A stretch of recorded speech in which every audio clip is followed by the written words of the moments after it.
जय मसीह की। Praise Lord. मैं स्टैनली मैकॉन। मेरे YouTube channel Hindi Gujarati Bible study में आपका स्वागत है।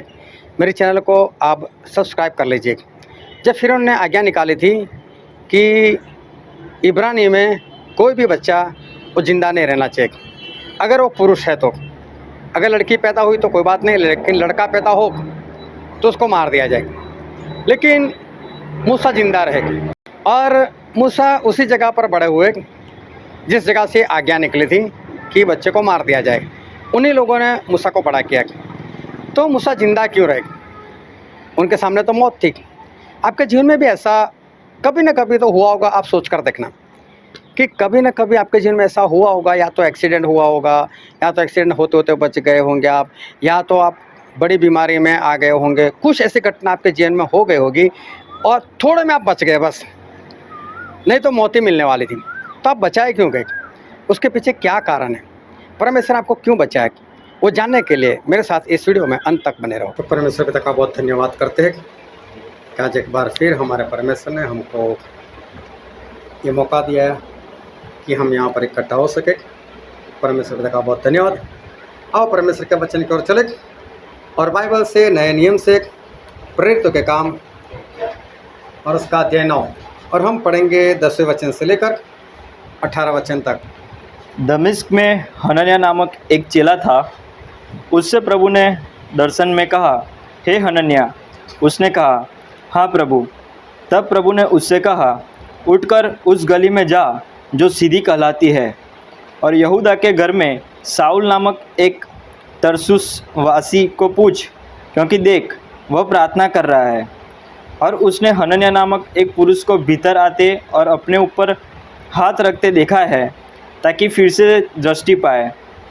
हनन्याह ने उत्तर दिया, हे प्रभु, मैंने इस मनुष्य के विषय में बहुतों से सुना है कि इसने यरूशलेम में तेरे पवित्र लोगों के साथ बड़ी बड़ी बुराइयां की है, और यहाँ भी इसको प्रधान याजकों की ओर से अधिकार मिला है कि जो लोग तेरा नाम लेते हैं उन सब को बांध ले।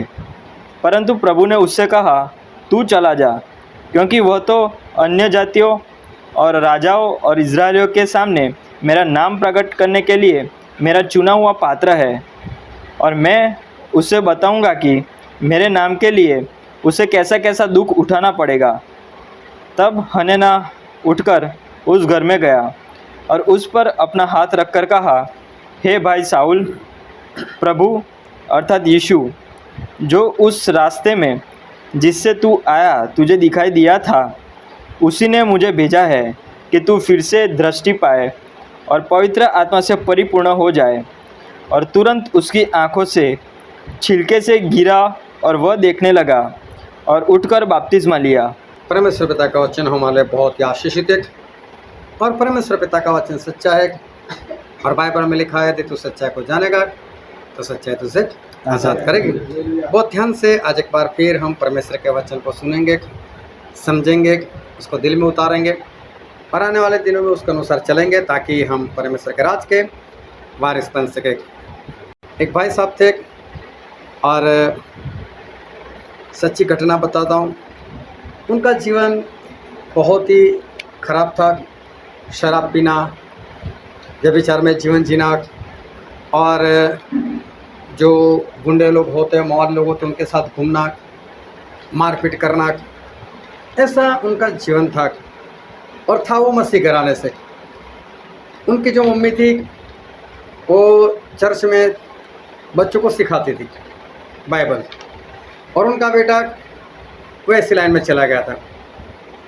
एक बार ऐसा हुआ कि वो भाई साहब अपनी मोटरसाइकिल लेकर कहीं जा रहे थे और मालूम नहीं किसी के साथ एक्सीडेंट हो गया।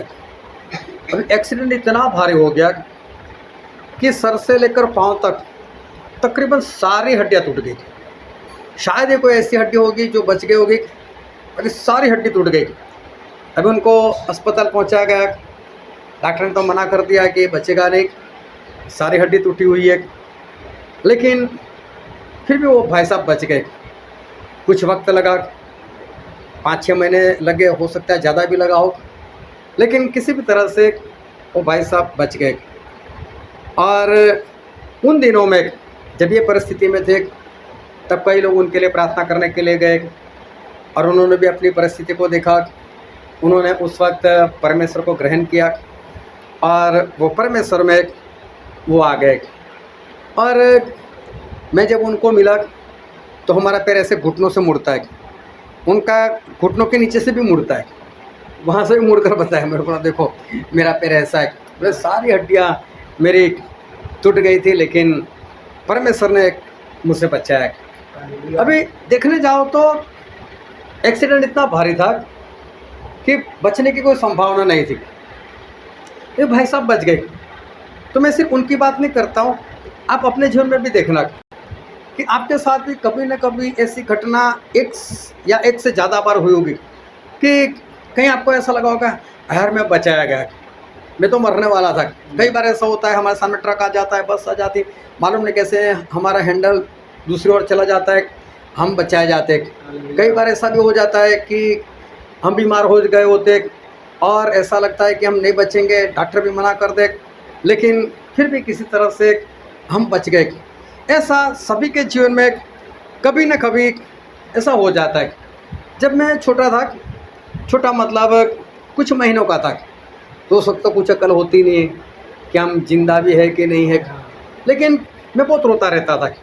तो रोता रहता था तो मेरी मम्मी हर रोज़ मुझसे लेकर अस्पताल जाते थे और अस्पताल से दवाई लेकर वापस आते थे, लेकिन रोते रोते जाता था, रोते रोते आता था। ये मालूम नहीं ऐसे कितने दिन बीत गए। लेकिन एक बार हम जहाँ पर जिस मोहल्ले में रहते थे, उस गली के अंदर जैसे मेरी मम्मी एंटर हुई तो वहाँ पर एक बूढ़ी औरत रहती थी। तो उन्होंने मेरी मम्मी को बुलाया कि बहू इधर आ। बोले लड़के को हर रोज लेकर कहाँ जाती, इतना रोता क्यों है? बोले अस्पताल लेकर जाते। बोले लड़के को मेरे पास ला। तो मुझे उनकी गोद में लिया और मालूम ने क्या देखा क्या नहीं। बोले इसके अंदर तो कांटे पड़े हुए थे। अबे कांटे पड़े, मेरी मम्मी को मालूम नहीं कांटे है क्या। तो बोले गाय का गोबर लेकर आओ। बोले गाय या भैंस का गोबर लेकर आओ। वो लेकर आए, मेरी पीठ पर ऐसे मलते थे और जैसे मलते थे तो अंदर से कांटे जैसा कुछ बाहर आता था और वो तुरंत खींच लेना होता था। अगर उसमें देरी हो गई तो वापस चला जाता था।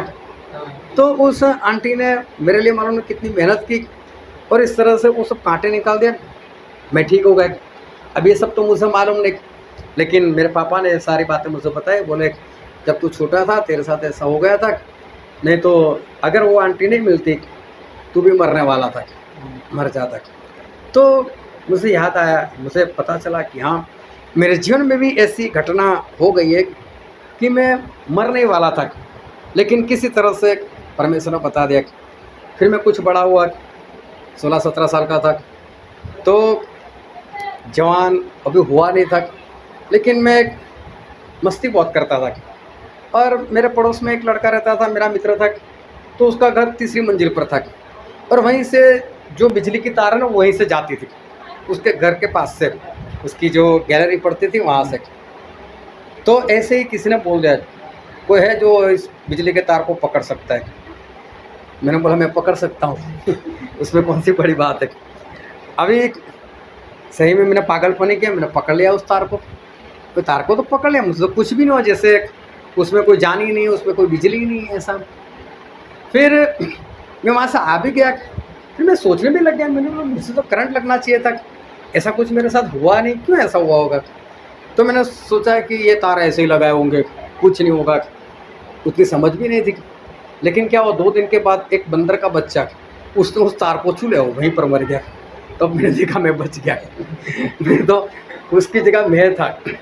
तो ये घटना तो मुझे याद है, जब छोटा था वो घटना नहीं याद, लेकिन ऐसा हमारे जीवन में हो जाता है और सभी के जीवन में मेरे ख्याल से ऐसा एक बार तो हो ही जाता है कि जैसे उसको ऐसा लगता है कि वो मर जाने वाला था, लेकिन किसी तरह से उसको जीवन मिला। तो ऐसा क्यों होता है, क्यों इंसान मरने वाला होता है और अचानक से उसको एक जीवन मिल जाता है और वो जिंदा रह जाता है। जब फिरौन और मिस्र में इज़राइल लोग जब गुलाम थे, तब फिरौन ने ऐसी आज्ञा निकाली थी कि अगर इज़राइल में कोई भी पुरुष पैदा होता है, मतलब बच्चा पैदा होता है, लड़का पैदा होता है, तो उसको मार दो, लड़की है तो जिंदा रहने दो, लड़का नहीं चाहिए। अभी ऐसी परिस्थिति में मूसा का जन्म हुआ। अभी मारना भी किसको था, जो उसके माता पिता है उनको ही खुद को अपने बच्चे को मारना होता था। अगर नहीं मारेंगे तो फिर फिरौन उनको मारेगा। तो अभी ये मूसा उसी वक्त पैदा हुए, तो उसके माता पिता ने सोचा यार हम तो नहीं मारेंगे, छुपा कर रखेंगे। लेकिन बच्चे को कैसे छुपा कर रखेंगे? बड़ा हो तो बोल भी सकते हैं कि रोना मत, आवाज़ मत निकालना, लेकिन ये तो पैदा हुआ है, इसको कैसे बोले कि तू रोना मत? छूटा है तो रोएगा भी सही, आवाज़ बाहर भी जाएगी, तो किसी न किसी को तो पता चलेगा कि इनके घर में बच्चा हुआ है, तो कुछ भी हो सकता है। 3 महीने तक इन्होंने किसी तरह से मूसा को संभाला, लेकिन 3 महीने के बाद माता पिता को लगा कि हम इसको नहीं संभाल सकते, तो एक लकड़ी की पेटी बनाई, उसके अंदर मूसा को रखा और उसको जो नदी थी वहाँ की नील नदी, उसकी झाड़ियों में उसको उस पेटी को रख दिया। अभी वहाँ पर देखो आती है फिरौन की लड़की, वो नहाने के लिए आती है। अभी वो वहाँ पर आई, अपनी दासियों के साथ आई, और तभी ये मूसा जो है वो पेटी में से रो रहे हैं। इसको आवाज़ आई कि आवाज़ आ रही है बच्चे के रोने की, तो उस दिशा में देखा तो पता चला कि यहाँ पर एक पेटी है, तो समझ गए कि इसके अंदर बच्चा होगा। तो फिरौन की बेटी ने अपनी दासियों को बोला जाओ उस पेटी को लेकर आओ। अभी वो लोग पेटी को लेकर आए, पेटी को लेकर आए और खोल कर देखा तो सुंदर सा बच्चा। तो बाइबल में लिखने के अनुसार वो जो फिरौन की बेटी, उसको पता चल गया कि ये इब्रानी लड़का है, ये हमारे मिस्री का लड़का नहीं है। तो उसके पिता की तो आज्ञा थी कि कैसे बच्चे को मार देना चाहिए, तो किसी ने जिंदा रखा और इसे छोड़ दिया, चलो डुबा दो उसको पानी में। लेकिन ऐसा नहीं हुआ, उसको तो उसके ऊपर प्रेम आया, तरस आया। अभी देखो किसके ऊपर तरस आया? जो उसका गुलाम है, गुलाम के ऊपर कैसे तरस आएगा? लेकिन उसको तरस आया उसके ऊपर, उसको प्यार आया कि लड़का अच्छा है, तो उसने तो उठा लिया उसको। तो वहीं पर मूसा की बड़ी बहन मरियम वहीं पर देख रही थी, उसकी माँ ने बोला था तू देखना बच्चे का क्या होता है। अभी क्या हुआ कि वो जाकर पूछने लगी कि इस बच्चे को दूध पिलाने के लिए औरत की ज़रूरत है? बोले बच्चा तो छोटा है ज़रूरत। खुद की माँ को भेजा। अभी देखो मूसा को दूध भी उसकी माँ पिला रही है, तो मालूम नहीं कितने साल तक पिलाया होगा। लेकिन मूसा की माँ ने मूसा को इतना तो सिखा दिया, तू रह रहा है महल में लेकिन तू है इब्रानी, इतना याद रखना है। अभी देखो यहाँ पर परमेश्वर का चमत्कार, परमेश्वर का चमत्कार क्या है? जिस महल से ये आज्ञा हुई थी कि इब्रानी बच्चा नहीं होना चाहिए, वो तो मार दो, उसी महल में वही आज्ञा देने वाला मूसा को बड़ा कर रहा है ना। मूसा को खाना खिला रहा है और मूसा को मिस्रियों की सारी कलाएं सिखा रहा है, युद्ध कैसे किया जाता है वो भी सिखाए। इसका मतलब फिरौन ने भी क्या मान लिया कि मेरी बेटी का बेटा है बस, जबकि उसको भी मालूम है तो इब्रानी। अभी देखो ऐसा कैसे हो सकता है? तो मूसा के लिए भी क्या थी? मौत। लेकिन मौत की जगह पर मूसा को क्या मिला? जीवन मिला। अभी मूसा वहाँ पर 40 साल तक रहे, 40 साल वहाँ पर एक राजकुमार की तरह बड़े हुए, राजकुमार की तरह इधर उधर घूमते रहे। लेकिन उनको एक मालूम था कि मेरा परमेश्वर और है, और वो विश्वासी थे। बचपन से विश्वास, उनको जो सिखाया गया था उसके हिसाब से वो विश्वासी थे। दूसरी बात, वो अपने लोगों से बहुत प्रेम करते थे, और इसलिए एक बार एक मिस्री वो किसी इब्रानी को मार रहा था, तो मूसा से नहीं देखा गया। मूसा ने देखा आसपास में कोई मुझे देख तो नहीं रहा, तो कोई नहीं देख रहा था, तो उसको ही मार दिया, उसको दफन कर दिया। बोले मेरे भाई को मार रहा है। अभी क्या हुआ, दूसरे दिन 2 इब्रानी भाई आपस में लड़ाई कर रहे थे। मूसा ने कुछ नहीं किया। मूसा ने उनको समझाया, आप तुम तो भाई हो, क्यों लड़ाई करते हो? एक बोलता है कल उस मिस्री को मारता है, मुझे मारना चाहता है। अभी देखो मूसा ऐसा कर सकते थे, उसको भी मार देते, उसको भी दफन कर देते, तो लोगों को डर लग जाता और मूसा के विरोध में कोई नहीं आता। लेकिन मूसा ने ऐसा नहीं सोचा, ये तो मेरा भाई है, मैं नहीं मारूंगा। लेकिन मूसा अब राजकुमार नहीं रहना है, क्योंकि पता चल गया आज नहीं तो कल फिरौन को पता चलेगा, तो फिरौन तो यही सोचेगा ना, जिस थाली में खाया उसी में छेद करता है। हाँ, मैंने तुझे इतना प्रेम किया, तो हमारे लोगों से नफरत करता है, हमारे लोगों को ही मारता है, तो वो तो मार देगा। तो मूसा ने ये सोच कर वो वहाँ से वो तो भाग गए, और वहाँ से भागकर वो तो मैदान में चले गए, और वहाँ पर जाकर उन्होंने शादी भी की। अभी शादी करने के बाद 2 बच्चे भी वहाँ पर हो गए। लेकिन देखो एक राजकुमार, वो राजकुमार अभी राजकुमार नहीं रहे, अभी घर जमाई बनकर बैठे, और वहाँ पर वो 40 साल तक उनके साथ बने रहे, उनकी भेड़ बकरियाँ जो है वो चराते रहे। मूसा ने हो सकता है कई बार प्रार्थना की होगी कि परमेश्वर, मैं तो एक राजकुमार रहा हूँ, मैं तो चाहता था कि इस्राएल लोग आज़ाद हो जाए, अगर मैं फिरौन बन जाता तो मैं तो इनको छोड़ देता, लेकिन परमेश्वर मेरी तो हालत क्या हो गई, मैं तो कहाँ से कहाँ आ गया। तो मूसा के पास जो फिरौन बनने की आस थी वो आस भी अभी चली गई, लेकिन अब वो घर जमाए बनकर बैठे। लेकिन 1-2 साल ऐसे नहीं हुए, 40 साल। अभी 40 साल अगर ऐसे रहेंगे तो फिर मूसा तो पुरानी सारी बात भूल जाएंगे। अब तो कोई आस नहीं कि मैं वापस राजकुमार बन सकता हूँ, मैं वापस महल में जा सकता हूँ, कुछ भी नहीं। अब तो इस्राएल लोगों को छुड़ाने की बात भी नहीं सोच सकते। और 80 साल के हो गए तब परमेश्वर वहाँ पर आए और एक पेड़ था वो जलने लग गया। तो मूसा ने देखा, तो जंगल में आग लगना वो तो आम सी बात है, कभी भी लग जाती। लेकिन मूसा ने ध्यान से देखा तो पत्ते जल रहे थे, डालियाँ जल रही थी, लेकिन भस्म नहीं हो रहे थे। तो मूसा को लगा ऐसे चमत्कार कैसे। मूसा सोच चलो पास में जाकर देखता हूँ। तो मूसा जैसे पलटे तो अंदर से परमेश्वर की आवाज़ आएगी, मूसा अपने जूते उतार दे और बोला कि मैं तेरे पूर्वज, तेरे बाप दादा अब्राहम, इसहाक और याकूब का मैं परमेश्वर हूँ, और मैं इसलिए यहाँ पर आया हूँ कि मिस्रियों के हाथ से इज़राइल लोगों को छुड़ाना है। और मूसा को बोला, मूसा ये काम तुझे करना है। अब मूसा हैरान, जब मैं राजकुमार था तब नहीं बोला, तब मेरे लिए ऐसी कोई योजना नहीं बनाई, क्यों मेरे जीवन में ऐसा होने दिया कि मुझे वहाँ से भागना पड़ा। तब मेरे पास शक्ति थी, सामर्थ्य, मैं कुछ भी कर सकता था। अब ना मेरे पास कोई पोस्ट है, अब मैं ना फिर उनके घर में रहता हूँ, और अब मैं 80 साल का हो गया हूँ, बूढ़ा हो गया हूँ, और अभी 40 साल से तो मैं भेड़ बकरी चरा रहा हूँ। ना तो मैंने 40 साल में किसी के साथ लड़ाई की, ना तलवार चलाना अभी तो मैं भूल गया, सब कुछ भूल गया। तब परमेश्वर बोलते हैं कि इसको छुड़ाना है, तो बोलते मैं कैसे छुड़ाऊँ। तो मूसा ने बहाना बनाना शुरू कर दिया, परमेश्वर देखो मैं तो छुड़ाने के लिए तैयार हूँ, लेकिन अगर मैं अपने लोगों के पास गया और उनको मैं बोलूँगा कि हमारे पूर्वज के जो परमेश्वर है उन्होंने मुझे दर्शन दिया है, तो ये ऐसा पूछेंगे इसका नाम क्या है। अभी देखो सही में कोई परमेश्वर का नाम नहीं पूछता, परमेश्वर है कि, लेकिन मूसा ने बहाना बताया। तो परमेश्वर ने बोला कोई बात नहीं, जाकर बोल देना मैं हूँ ने भेजा है। तो मूसा का बहाना नहीं चला। तो मूसा ने दूसरा बहाना बताया कि परमेश्वर मैं जाऊँगा ना तो वो लोग नहीं मानेंगे कि तुझसे दर्शन नहीं हुआ है। तो परमेश्वर ने उसके हाथ में 3 चमत्कार रख दिए, बोले तेरी लाठी को नीचे डाल, तो सांप बन गई। मूसा डर गए, बोले कोई बात नहीं, वापस पकड़ उसको, जिसे पकड़ा वापस लाठी हो गई। फिर बोला तेरा हाथ जो अपने बदन में डाल, तो उसमें कोड़ लग गया। फिर बोले वापस डाल, जैसा था वैसा हो गया।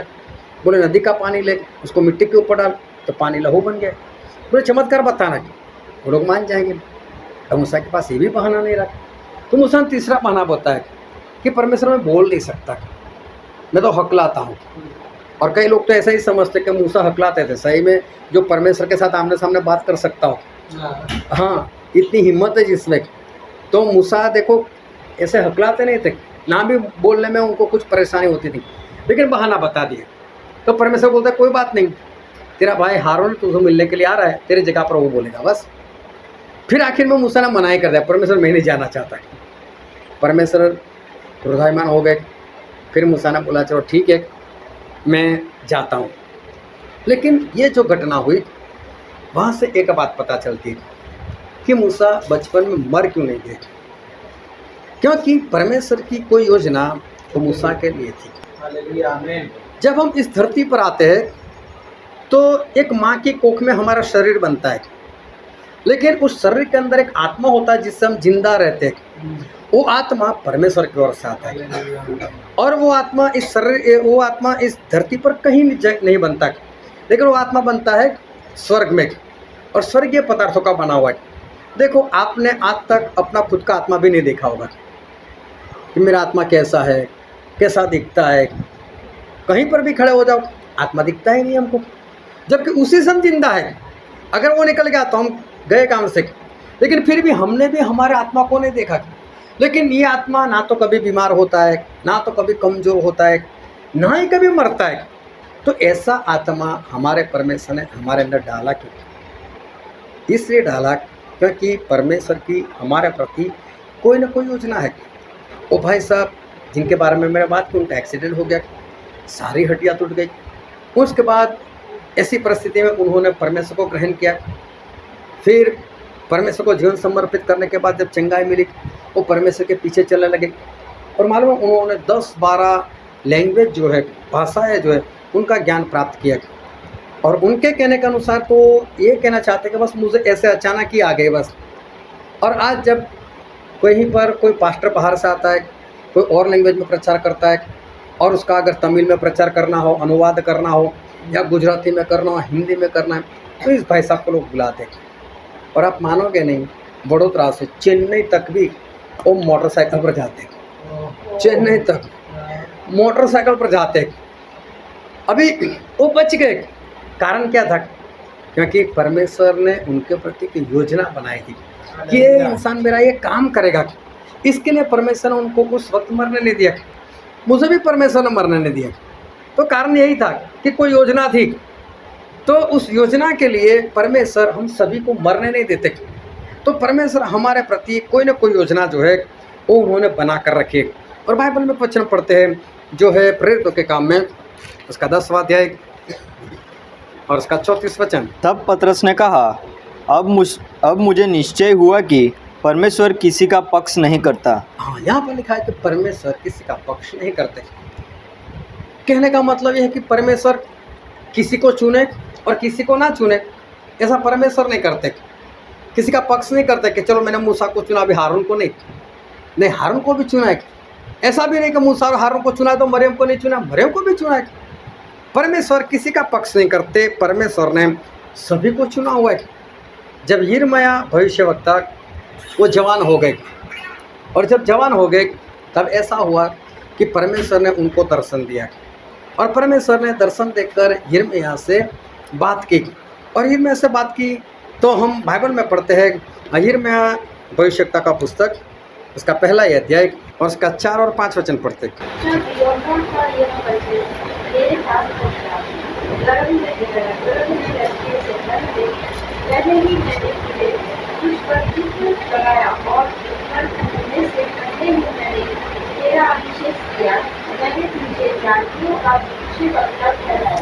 देखो, परमेश्वर ने यिर्मयाह से ऐसी बात की कि यिर्मयाह तू तो अभी पैदा भी नहीं हुआ था, तेरी माँ के कोख में ही था, तभी मैंने तेरा अभिषेक कर दिया, तभी मैंने तुझे चुना कि, और मैंने तुझे जातियों का भविष्यवक्ता मैंने तुझे चुना है।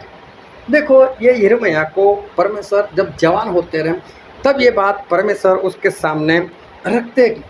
इसका मतलब ये हुआ कि परमेश्वर की योजना कब से होती है? जब एक बच्चा उसकी माँ के पेट में होता है तभी से परमेश्वर की योजना होती है। परमेश्वर की योजना अभी अभी नहीं हुई। परमेश्वर की योजना हम बड़े हो जाते तब नहीं परमेश्वर योजना बनाते। वो एक आत्मा एक कोख में भेजने से पहले परमेश्वर उसके बारे में सोच रहे थे, उसके बारे में लिख रहे थे कि मुझे इस काम के लिए मैं इसको धरती के ऊपर भेज रहा हूँ। ऐसे ही परमेश्वर हमको जीवन नहीं देते। तो परमेश्वर हमें कोई ना कोई कारण से चुनकर हमें इस धरती पर भेजते। जब एलिय्याह भविष्यवक्ता थे और उन्होंने देखा कि इज़राइल लोग इधर भी चल रहे और इधर भी चल रहे, क्योंकि उस वक्त जो राजा था उसका नाम था अहाब। अब अहाब राजा के साथ है कि उसने एक अन्य जाति की स्त्री के साथ शादी की थी, उसका नाम था इजेबेल। इजेबेल बाल को मानती थी, और बाल को मानती थी तो ये अहाब भी उसके पीछे चल पड़ा, वही बाल को मानने लगा। अभी जैसे राजा है वैसी प्रजा होगी, तो प्रजा भी उसके पीछे बाल के पीछे पागल हो गई। प्रजा जानती है कि यहोवा ही परमेश्वर है, तो कब जरूरत होती है तो यहोवा को भी मान लेती है, जब जरूरत नहीं होती तो बाल के पीछे भी चल जाते। ये दोनों इधर उधर चल रहे। तो ऐसा एलिय्याह ने देखा, तो एलिय्याह ने बोला, हे राजा, एक काम कर, सभी को बोले कारमेल पहाड़ जो है उसके ऊपर इकट्ठा कर, और तू भी आ जा, और बाल के जो भविष्यवक्ता है उनको भी लेकर आ, और इज़राइल प्रजा को भी लेकर आओ।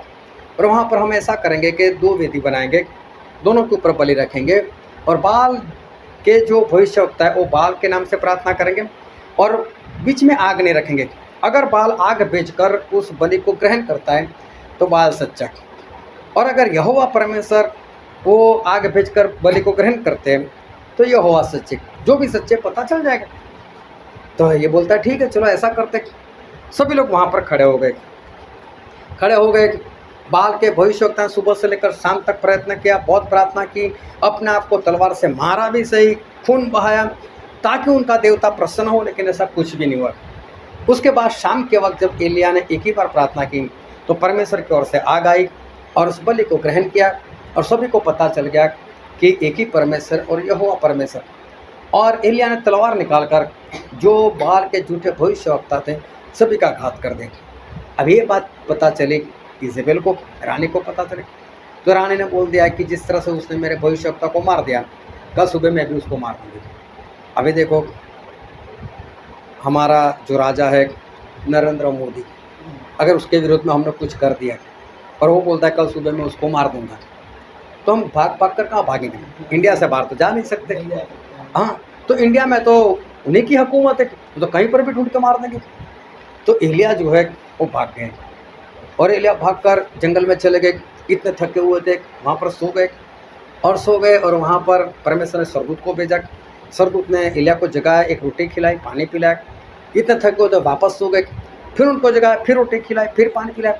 बोले यहाँ से तू जल्दी से जा और होरेब पहाड़ के ऊपर चला जा, जहाँ पर 10 आज्ञाएं मिली थी। बोले वहाँ पर तू जा, अभी वो मिस्र में पड़ता है, वो तो वहाँ पर जा। बोले ठीक है। अभी एलिया वहाँ पर चले गए। अभी इजेबेल जो है वो एलिया को नहीं मार पाई क्योंकि एलिया वहाँ से गायब हो गए थे, एलिया वहाँ से भाग गए थे। ऐसा भी नहीं था कि परमेश्वर के आत्मा ने उनको उठा लिया था, लेकिन उनको भगाया था वहाँ से। अभी वो 40 दिन 40 रात चलकर होरेब पहाड़ पर चले। फिर परमेश्वर का वचन एलिया के पास आए, बोले होरेब पहाड़ पर चढ़ जा, वहाँ पर एक गुफा है, वहाँ पर तू आ और मैं तेरे साथ वहाँ पर बात करूँगा। और फिर वो वहाँ पर चले गए और फिर परमेश्वर ने एलिया से वहाँ से बात की। बोले एलिया क्या हुआ? तो बोले मैं तो मरना चाहता हूँ। तो बोले फिर भागा क्यों? देखने जाओ तो मुझसे ही भागे। तो बोले देख मरने की बात मत कर, अभी तेरा बहुत काम बाकी है, यहाँ से निकल और येहू नाम का जो इंसान है उसको इजराइल का राजा बना दे और बेन हदाद का अभिषेक, हजाएल का अभिषेक कर और उसको अराम का राजा बना दे और एलीशा तुझसे मिलेगा, उसका तेरी जगह पर अभिषेक कर दे, तू यहाँ से निकल। अभी एलिया वापस आए इजराइल में और वापस आए, लेकिन जिंदा क्यों रहे? और परमेश्वर ने एलिया को बचाया क्यों? क्योंकि अभी भी एलिया का काम बाकी है। अभी भी परमेश्वर की जो योजना एलिया के प्रति है वो अभी भी है और इस कारण एलिया जो है वो मरे नहीं। वरना जिसके विरोध में ये काम किया है वो तो अपनी सेना भेजकर कभी भी उनको ख़त्म करवा सकती थी, लेकिन परमेश्वर ने बचाया। तो परमेश्वर क्यों बचाते? क्योंकि कहीं ना कहीं परमेश्वर की योजना उसके प्रति है। अभी एलीशा के पास गए तो एलीशा जो है वो तो खेती कर रहे थे और हम पढ़ते हैं एक वचन पहला राजा उसका 19वां अध्याय और उसका 19वां वचन। तब वह वहाँ से चल दिया और सापात का पुत्र एलीशा उसे मिला, जो 12 जोड़ी बैल अपने आगे किए हुए स्वयं 12वीं के साथ होकर हल जोत रहा था। अभी देखो 12 जोड़ी बैल मतलब 24 बैल, 24 बैल को लेकर ये खेती कर रहे हैं।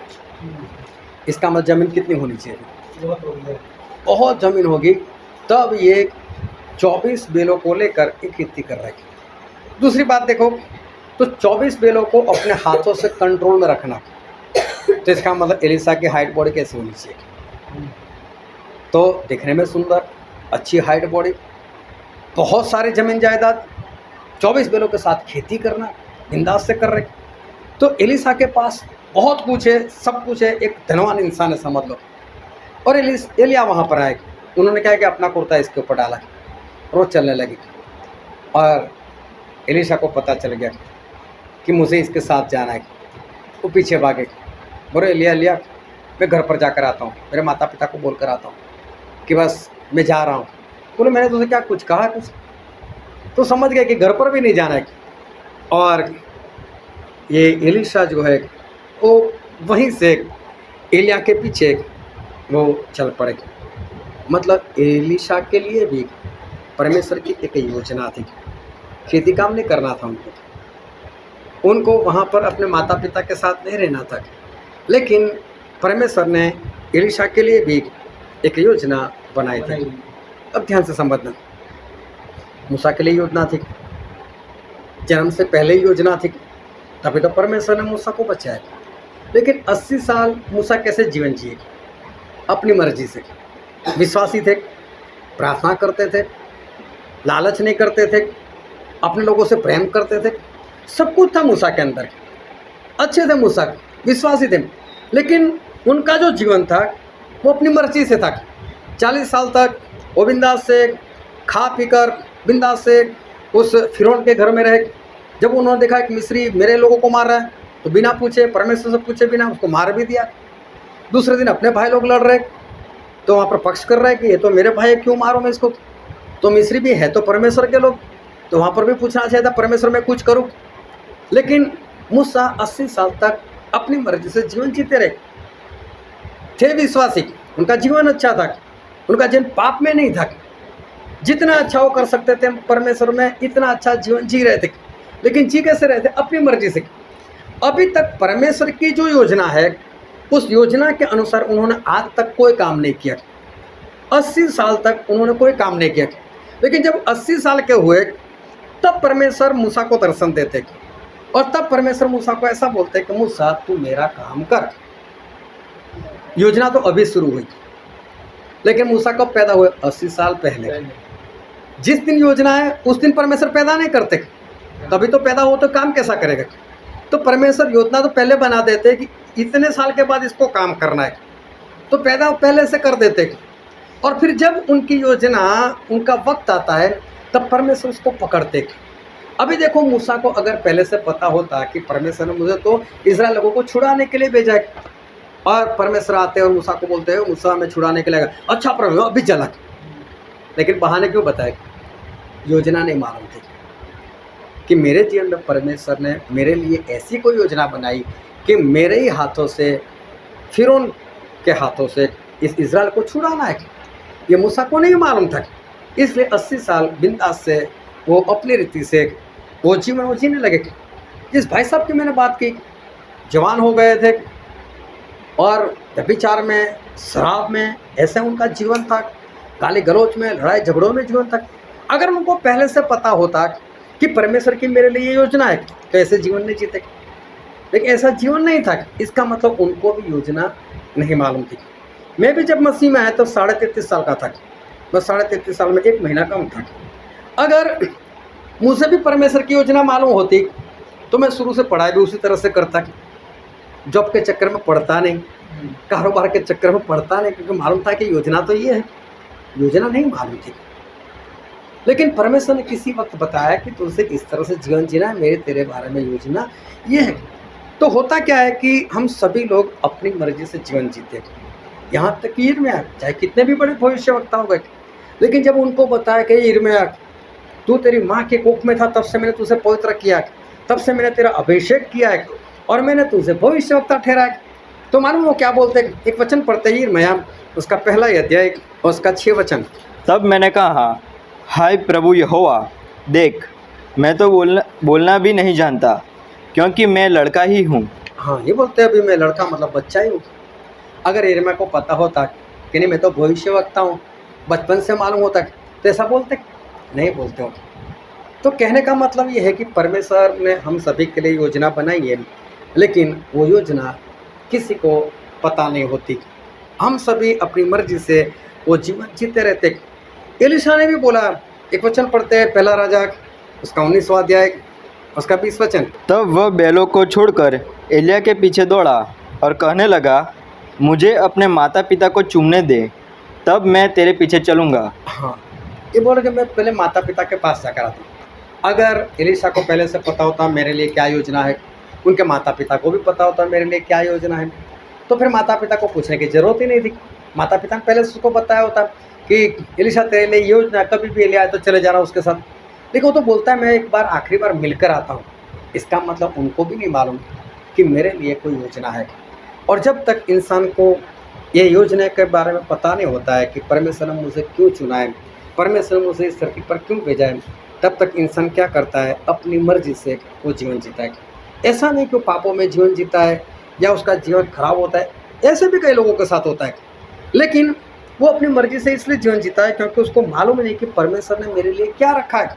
हो सकता है बहुत अच्छा हो, हो सकता है वो विश्वासी हो सकता है ज़्यादा बाइबल पढ़ने वाला हो सकता है ज़्यादा प्रार्थना करने वाला हो, लेकिन फिर भी उसको ये नहीं पता कि मेरे जीवन में मेरे परमेश्वर ने कौन सी योजना बना कर रखी है और मुझसे परमेश्वर का कौन सा काम कर रहा है। और देखो ये सारी बातें बाइबल में लिखी हुई है। और बाइबल में क्यों लिखा गया? बाइबल में इसलिए लिखा गया कि उसको हम सुने, उसको हम पढ़े, हम समझे और हमको पता चले कि हमारे परमेश्वर कैसे परमेश्वर है। इनके बारे में ऐसा हुआ तो हमारे परमेश्वर किसी का पक्ष नहीं करते, तो हमारे लिए भी परमेश्वर की कोई ना कोई योजना जो है वो बनी हुई है। अभी शाऊल जो बाद में पौलुस के नाम से जाने गए, लेकिन वो तो मसीह में थे नहीं, वो तो फरीसी थे, चर्च में अगुवे बनकर बैठे थे। और ये जो शाऊल थे वो शाऊल परमेश्वर को नहीं मानते थे। और नहीं मानने का मतलब कि वो जो जिंदा परमेश्वर थे उनको बाइबल के हिसाब से जानते थे, लेकिन उनको जो शिक्षा दी गई थी वो शिक्षा गलत थी। वो यीशु को मसीह नहीं मानते थे। उस वक्त के जो जाने माने टीचर थे गमलीएल, उन्होंने सारी बातें उनको सिखाई थी, लेकिन उन बातों में यही सिखाया था कि यीशु जो है वो मसीह हमारे नहीं हो सकते। तो उनको भी ऐसा कि यीशु कौन सा पैदा हो गया, ये झूठा भविष्यवक्ता है, इसको तो मारना चाहिए। तो जितने लोग यीशु मसीह को मानते थे ऐसे लोगों को ये पौलुस परेशान करते थे, उनको मारते थे, यहाँ तक कि मार भी देते थे। बाइबल में नहीं लिखा, लेकिन जो बाइबल की स्टडी करते, इतिहास को जानते हैं, वो लोग ऐसा कहते हैं कि शाऊल और स्टेफन ये दोनों मित्र थे, दोनों साथ में पढ़ाई करते थे। लेकिन फिर भी जब लोगों ने तय किया, चर्च वालों ने तय किया कि स्टीफन को मार देना चाहिए, तो उसमें शाऊल की सिग्नेचर चाहिए थी, साइन चाहिए था। उसने बोला मार दो, बोली सहमति दिखाई दी। और जब लोग उसके ऊपर पथराव कर रहे थे तो उनके कपड़े जो थे, उनकी देखभाल ये शाऊल कर रहे थे। तो शाऊल देखो उनका जीवन कैसा है, लेकिन पुराने नियम को पूरी तरह से मान रहे। वो बोल रहे अगर पुराने नियम के हिसाब से अगर मेरा न्याय किया जाए तो बोलते मैं तो स्वर्ग में ही चला जाऊँ, कहीं पर परमेश्वर मेरी गलती नहीं निकाल सकते। बस जैसा लिखा है वैसे ही सब करना, तो करते आए थे। तो ऐसा नहीं था कि बुरे थे, लेकिन उनके अंदर जो शिक्षा आ गई थी वो बुरी थी। इसके कारण वो क्या करते थे, परमेश्वर के लोगों को नफरत करते थे। उनको नहीं मालूम था कि परमेश्वर ने मेरे लिए भी कोई योजना बनाई। अभी ऐसा करते करते एक बार दमिश्क चले गए। तो जो वचन आज हमने पढ़ा वहीं पर बातें लिखी हुई। जब दमिश्क जा रहे थे तो रास्ते में क्या हुआ, उनको प्रभु का दर्शन हुआ। इतना भारी तेज प्रकाश उनके ऊपर पड़ा तो पौलुस जो है उनकी आंखें बंद हो गई, वो गिर पड़े। और तभी वहाँ पर एक आवाज़ आई, और आवाज़ ऐसी थी, शाऊल शाऊल तुम मुझे क्यों सता रहा है। तो शाऊल बोलते हैं प्रभु आप कौन हो। तो बोले मैं यीशु जिसको तू सता रहा है। ये कोई बात नहीं, तू जा शहर में जा और आगे तुझे क्या करना है वो तुझे बताया जाएगा। अब यहाँ से शाऊल की आंखें, चाहे शरीर की आंखें बंद हो गई, आत्मा की आंखें खुल गई। उनको पता चल गया कि परमेश्वर है और वो यीशु ही है, और यीशु ने मुझे कुछ बताया, मतलब मेरे लिए परमेश्वर की कोई योजना है। और मालूम में लगातार 3 दिन 3 रात उन्होंने ना तो कुछ खाया ना तो कुछ पिया, लगातार प्रार्थना करते रहे, लगातार प्रार्थना करते रहे। आंखें बंद है, दिखाई नहीं देता, लेकिन उनको आत्मा की आंखों से दर्शन हुआ। दर्शन में हनान्याह दिखाई दिए, उनके पास आए, उनके लिए प्रार्थना की और वो देखने लग गए। ये उनको विजन भी हुआ। और परमेश्वर ने हनान्याह को बोला, ये हनान्याह तू जा और शाऊल को बोल कि तू देखने लग जाए, इसलिए प्रभु ने मुझे भेजा। तो ये हनान्याह बोल रहे, अरे परमेश्वर आप जानते नहीं वो कैसा है, वो तो आपके लोगों को मार रहे, और मारते मारते आज यहाँ तक आ गए, तो परमेश्वर उसके पास में जाऊँ। तो परमेश्वर बोलता कोई बात नहीं, तू जा, वो तो मेरा चुना हुआ पात्र है, तू जा बोले वहाँ पर। तो हनान्याह वहाँ पर गए और शाऊल के लिए प्रार्थना की। उन्होंने बपतिस्मा भी लिया और उनकी आंखों से कुछ छिलके जैसा निकल गया, वो देखने भी लग गए और फिर परमेश्वर का काम भी करने लग गए। लेकिन जो वचन हमने पढ़ा था, हाँ प्रेरितों के काम उसका 9वां अध्याय उसका 15 वचन पढ़ो तो। परंतु प्रभु ने उससे कहा तू चला जा, क्योंकि वह तो अन्य जातियों और राजाओं और इज़राइलियों के सामने मेरा नाम प्रकट करने के लिए मेरा चुना हुआ पात्र है। प्रभु ने ऐसा बोला, वो मेरा चुना हुआ पात्र है। तो क्या अभी भी चुना, क्या दमिश्क जा रहे तभी चुना? नहीं, पाउल के लिए, पौलुस के लिए पहले से परमेश्वर का चुनाव था, परमेश्वर की योजना पहले से थी। लेकिन पौलुस को कहाँ पता था कि मेरे लिए भी कोई योजना है? तो उनको ये योजना मालूम नहीं थी। वो बिंदास से जीवन जी रहे थे, अपना जीवन जी रहे थे, लोगों को मार रहे थे। अगर उनको पता होता कि मेरे लिए प्रभु यीशु की ऐसी योजना है तो कब से परमेश्वर को बोलते, परमेश्वर कब शुरू करूँ। लेकिन नहीं पता, तो अपनी मर्जी से वो जीवन जी रहे थे और वो बिंदास थे। और आज देखो, आज परमेश्वर को मानने वाले लोग, आज विश्वासी लोग, चाहे उनका जीवन अच्छा है, चाहे वो बाइबल पढ़ते हैं, चाहे उपवास करते हैं, चाहे प्रार्थना करते हैं, चाहे संगति में रहते, लेकिन जीते कैसे? अपनी मर्जी से। कैसे अपनी मर्जी से? मेरा परिवार है, मेरे बच्चे हैं, मेरी पत्नी है, मेरा पति है, मुझे ऐसा कर रहा है, मुझे वैसा करना है, मुझे उनके लिए कमाई करनी है, मुझे मेरे पति को खाना बनाकर खिलाना है, मुझे बच्चों का ख्याल रखना है। ये सब कुछ अच्छा है, ये करना ही है, जिम्मेदारी है, ये करना भी पड़ेगा। लेकिन इनके सिवा और कोई काम मेरे लिए रखा हुआ है, वो दिमाग में नहीं आ रहा है। ये किसी की सोच में नहीं आ रहा है कि परमेश्वर ने मुझे भी किसी काम के लिए चुना होगा। क्या मैं इस धरती पर हूँ तो क्या परमेश्वर ने मेरे लिए कुछ रखा होगा? क्या परमेश्वर ने मेरे लिए भी कोई योजना बनाई होगी? कई बार लोग क्या सोचते हैं, नहीं यार वो तो मूसा थे, वो मूसा के लिए योजना हो सकती है, वो तो पतरस से उनके लिए योजना हो सकती है। नहीं, हमारे परमेश्वर किसी का पक्ष नहीं करते, वो किसी का पक्ष नहीं करते। इस कारण वो हमें भी पतरस की तरह ही इतना सम्मान देंगे, मूसा की तरह हमें भी इतना ही सम्मान देंगे। अगर उनको चुना तो परमेश्वर ने हम सभी को भी चुना हुआ है। हमारे परमेश्वर ने हम सभी के लिए भी कोई ना कोई काम जो है वो रखा हुआ है। हमारे परमेश्वर ने हमारे लिए भी चुनाव किया हुआ है। लेकिन मुश्किल ये है कि हमने आज तक उसको जानने का प्रयत्न नहीं किया। मूसा ने कभी जानने का प्रयत्न नहीं किया, ना कभी यिर्मयाह ने जानने का प्रयत्न किया, ना कभी एलीशा ने जानने का प्रयत्न किया। वो नहीं करते क्योंकि उस वक्त इतनी शिक्षा नहीं थी, उस वक्त इतनी पढ़ाई नहीं थी, ना ही उन लोगों ने ऐसा बाइबल पढ़ा होगा जिसके कारण उनको ऐसा हो। लेकिन आज तो हम लोगों ने बाइबल पढ़ी हुई है। जब हम बाइबल पढ़ते हैं, जब हम संगति में रहते हैं, तो हमको पता होना चाहिए कि परमेश्वर तो सभी का चुनाव करते हैं, तो परमेश्वर ने मेरा भी चुनाव किया होगा। हमें एक सवाल होना चाहिए कि मैं इस धरती पर क्यों हूँ। एक लड़का था, हिंदू था, पढ़ाई में बहुत कमज़ोर था, और वो जो लड़का था उसको हर बार यही सवाल होता था, मैं इस धरती पर क्यों आया, मैं इस धरती पर क्यों हूँ। बस उसको सवाल होता था। पढ़ाई में उसका मन नहीं, उसका बड़ा भाई, उसका छोटा भाई पढ़ाई में बहुत तेज, लेकिन ये भाई पढ़ाई में तेज नहीं थे। तो क्या होता था, ये जब पढ़ाई करता था तो उसमें फेल भी हो जाता था, उसके माता पिता भी उसको डांटते थे। लेकिन इसको सवाल होता था कि मैं हूँ कौन और मैं यहाँ पर आया क्यों।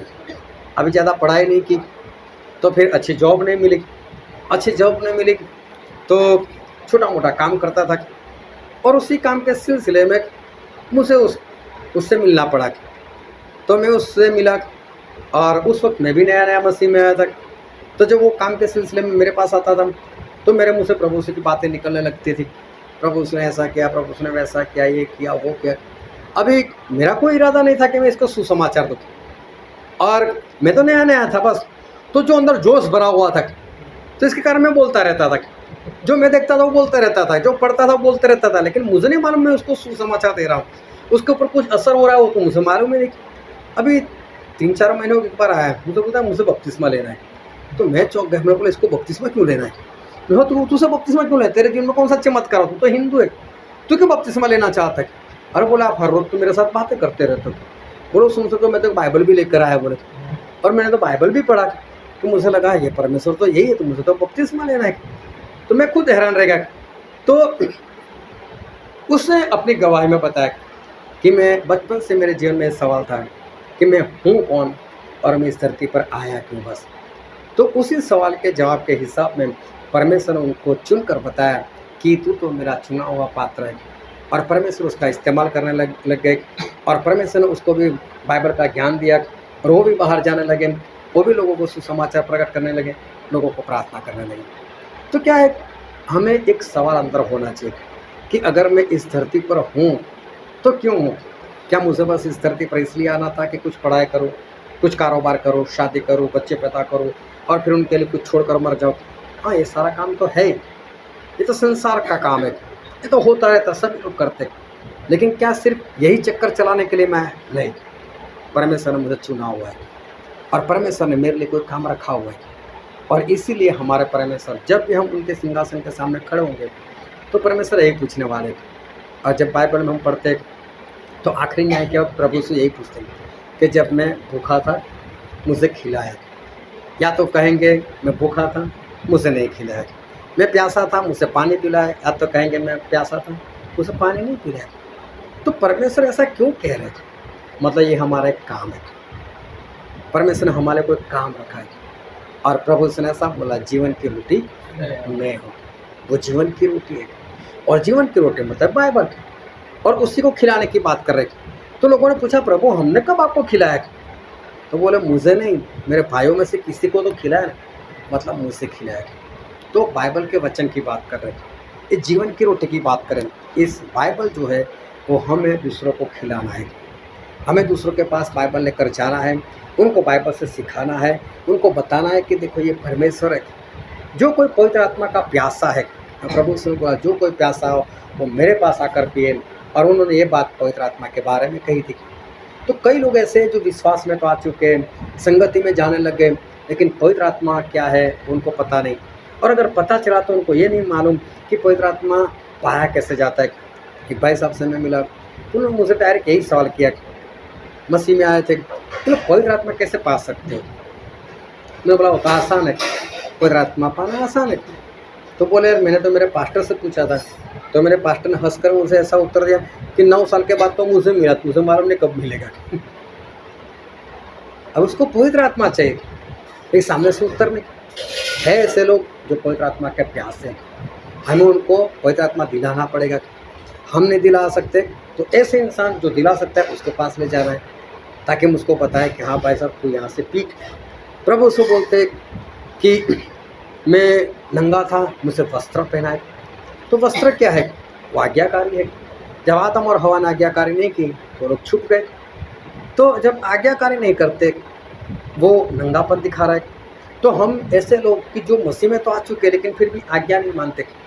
आज ऐसे भी लोग हैं, ऐसी भी शिक्षा इस धरती पर फैली हुई है जहाँ पर ऐसा सिखाया जाता है कि ऐसा कभी मत बोलो कि मैं पापी हूँ। एक भाई साहब काफ़ी बड़े प्रचारक, उन्होंने यूट्यूब पर अपने वीडियो में ये रखा और उसका जो हेडिंग है वो ये रखा था, अगर आप व्यभिचार भी कर रहे हो तो भी ऐसा मत बोलो कि मैं पापी हूँ। मैंने सोचा ऐसा कैसा, तो मैं उस वीडियो में घुस कर गया तो ऐसा सिखा रहे थे कि नहीं प्रभु उसने हमारे पापों को ले लिया है, बोले हम पापी नहीं है, और बोले हमें पवित्र आत्मा का बयाना दिया हुआ है। लेकिन बयाना जो शब्द है उसको इंग्लिश में जो लिखा है, तो इंग्लिश में जो पवित्र आत्मा की जो मुहर, इंग्लिश में शब्द लिखा है सील। सील का मतलब होता है कि अगर आप अगर ऑनलाइन कुछ मंगवाते हो तो उसका एक पैकेट आता है, उसको बाहर से सील किया होता है। जो लेकर आता है ना वो भी अंदर नहीं खोल कर देख सकता है। वो कौन खोल कर देखेगा? हमें खोल कर देख सकते हैं, हमने मंगा, उसको बोलते हैं सील। अभी क्या, अगर अंदर मोबाइल है, अगर आपके हाथ में मोबाइल है वो आपसे गिर गया तो टूट जाएगा, लेकिन उस मोबाइल को इस तरह से पैक करता है अगर वो पैकेट गिर भी गया उसको कुछ ही नहीं होगा, उसको अंदर संभाल कर रखते, इसको बोलते हैं सील। लेकिन सील का दूसरा मतलब होता है, इंग्लिश में सील का मतलब एक निशान। जैसे पहले तो वो डाक खाना होता था और उसमें वो पोस्ट कार्ड वगैरह होता है, तो उसमें एक सील लगाते थे, थप्पा लगाते थे, उसको भी सील बोलते थे। और बाइबल में सही में सील का मतलब वही होता है, थप्पा लगाना, एक निशान लगाना कि पवित्र आत्मा की मुहर। कई पास्टर लोग ऐसा सिखाते कि नहीं परमेश्वर ने हमारे आत्मा को सील कर दिया, मतलब ऐसे ढांप लिया है कि अब अगर आप पाप करोगे तो आपका शरीर करेगा, आपका आत्मा नहीं करेगा, आप स्वर्ग में चले जाओगे। अभी देखो जितने भी लोग सुनेंगे तो क्या करेंगे, तो ये सोचेंगे फिर पाप में जीवन जियो, अब तो हम बचाएंगे। तो ऐसा नहीं है, ऐसी शिक्षा परमेश्वर की नहीं है। तो ऐसे लोग जो है कि जो आज्ञाकारी नहीं कर रहे, उनको हमें सिखाना है कि भाई साहब वस्त्र पहन ले, नहीं तो तू स्वर्ग में नहीं जा सकता। फिर प्रभु स्वर बोला कि मैं परदेसी था, तब मुझे अपने घर में रखा। परदेसी का मतलब जो परमेश्वर को जानता ही नहीं है, जो परमेश्वर से दूर है, ऐसे लोगों को बताना है कि हाँ भाई एक परमेश्वर है जो हमारे देखभाल करते हैं, हमें आशीष देते, ये बात हमें उनको बतानी है और उनको परमेश्वर के रास्ते पर हमें लेकर आना है, क्योंकि वो खोई हुई भीड़ है। फिर प्रभु यीशु ने बोला कि मैं जब जेल में था तब मुझे देखने के लिए आए। जेल में होना मतलब कि शैतान के बंधनों में होना। कई लोग ऐसे होते हैं जो जर्दा, तम्बाकू, बीड़ी, सिगरेट उसके बंधनों में ऐसे फंसे हुए हैं, उनको ऐसा लगता है हम छोड़ ही नहीं सकते इसको। लेकिन परमेश्वर की सहायता से हम ऐसा अगर उनके लिए प्रार्थना करें तो छूट सकते हैं। ऐसे लोगों को हमें छुड़ाना है। और फिर बोलते हैं कि जब मैं बीमार था तब मेरी सुधि ली। जो आत्मा में बीमार हो जाता है, कमज़ोर हो जाता है, कई बार लोगों को ऐसा लगता है इतना अच्छे से चलता था, अभी अच्छे से नहीं चलता, कौन इसके पीछे जाए। नहीं, ऐसे लोगों को मिलो, हौसला दो, वापस उसको परमेश्वर में लेकर आओ। तो परमेश्वर सब कुछ पूछने वाले को, या तो ये बोलेंगे आप लोगों ने किया, या तो बोलेंगे नहीं किया। किया तो स्वर्ग में आ जाओ, नहीं किया तो नरक में चले जाओ। तो इसका मतलब ये काम तो हमारे सभी लोगों के लिए रखा है ना। हो सकता है हमारा स्पेशल चुनाव ना भी हो सकता है हमको भविष्यवक्ता ना बनाया हो सकता है हमको कोई प्रेरित ना बनाया हो सकता है हमको पास्टर नहीं बनाया, कोई बात नहीं। लेकिन ये काम तो परमेश्वर सभी के लिए रखा है ना। एक चुनाव तो हमारा है ही है कि ये काम हमें करना है। तो इससे बड़ा काम कौन सा भविष्यवक्ता करता है, इससे बड़ा काम कौन सा पास्टर करता है। तो हमारा भी काम उतना ही बड़ा है।